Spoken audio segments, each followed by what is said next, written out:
Ew, what do you call that called? I mean, leather. Kasha o batong kasha? Are you ready?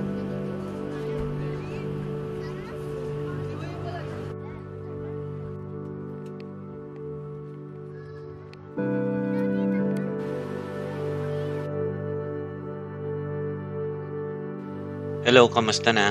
Matagal-tagal na din since yung last na upload ko sa YouTube. So, share ko lang tong adventure namin ng family ko sa Pamulaklakin River sa Subic. So, actually last year pa to kaso nawala yung memory card kaya ngayon ko lang nakita kaya ngayon lang na-edit. And kakarating lang namin dito. Kitnis ako, nakikibuhat na din. Yan yung nakakatawa sa mga anak ko Maasahan mo sa mga buhat-buhat ng mga gamit. Pangalawang beses ko na dito, yung unang beses ko yung nagbike ako mula sa Angeles. Tapos ngayon sinama ko naman sila para ma-experience din nila. Ayan, pagkarating namin, alam nyo na, swimming agad.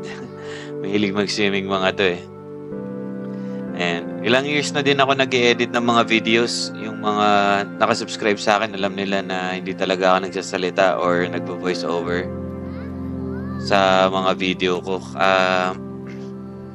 Minsan lang yata yun, yung sa Tapulaw, yung nag-voice over ako. Pero ito, subukan ko ulit. Sana makaya ko maging consistent. Hindi din kasi talaga madali gumawa ng mga videos. And madami pa rin talaga akong kailangan i-improve. Kahit ilang beses ko na nagawa, nahiya pa din ako or nababado yan. Alam mo yun, kalaban mo kasi talaga sarili mo Minsan di ka motivated or nahihiya ka or iisipin ng mga nanonood sa'yo or ko-compare mo yung gawa mo sa iba or tatamarin ka. Alam mo yun? Pero gusto ko talaga maging productive this year. Titignan ko kung makakaya ko. Okay lang kung hindi, importante, lagi ko lang tatry. Limited naman sumubok Nasa atin lang talaga. So, ulit-ulit lang siguro hanggang maging komportable. Kaya tuloy-tuloy lang. At least na-record ko yung mga moments, diba? Pagdating ng panahon naman, sobrang priceless na itong mga ginagawa ko. Lalo na para sa mga kids. Papanood nila itong mga adventures namin simula nung maliliit pa sila. Ayan, nagluluto na kami. Lunch namin, pinagluto kami ng adobo sa kawayan nung tropa natin dito. Kakatapos lang ng ulan Di ganun kalinaw yung tubig. Pero maganda talaga dito. Nasa gitna siya ng gubat, ng puno, tsaka iba't ibang klaseng ibon na dito mo lang makikita sa Subic. Ayan, pagkatapos namin kumain, pahinga lang kami, tapos yung mga bata swimming. Ayan, ulit, hindi sila nagsasawa Sulit na sulit talaga yung trip na to sa kanila. Enjoy na enjoy sila. Ayan, in-explore namin yung ibang part dito. Hinayaan ko sila na maglakad-lakad sa mga bato para masanay sila. Tsaka para ma-experience din nila sa sarili nila mismo yung nature. Yung paano lumakad sa ilog, ganyan, tumapak sa mga bato. Okay naman, kaya-kaya naman nila. Naglalaro nga sila Tapos namumulot silang mga bato, ganyan, pinagpapatong-patong nila. Kakatuwa sila tignan. Nag-explore lang sila talaga dito sa ilog. Sobrang saya nito kahit nga ako yung bata ako. Kahit nga yung matanda. Enjoy pa rin talaga pag mga ganito ang adventure sa nature. Ayun. Patong-patong lang sila ng ng rocks.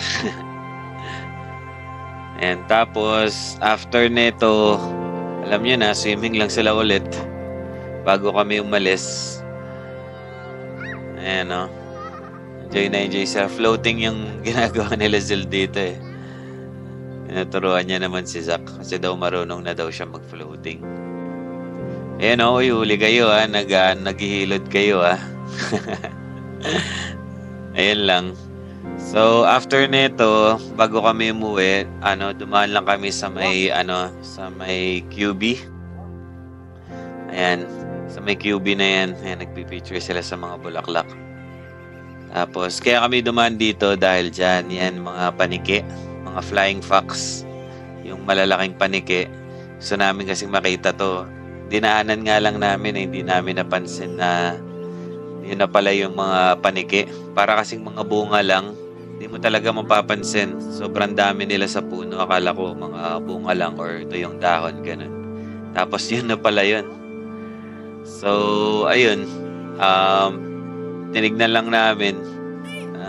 Ang lalaki talaga ng mga paniki. Nakakabana sila eh. So, ayun lang naman. After neto, umuwi na din kami. Yun lang. Salamat sa panonood and sana talaga magtuloy-tuloy na yung vlog ko at ma-improve pa. Salamat. Bye.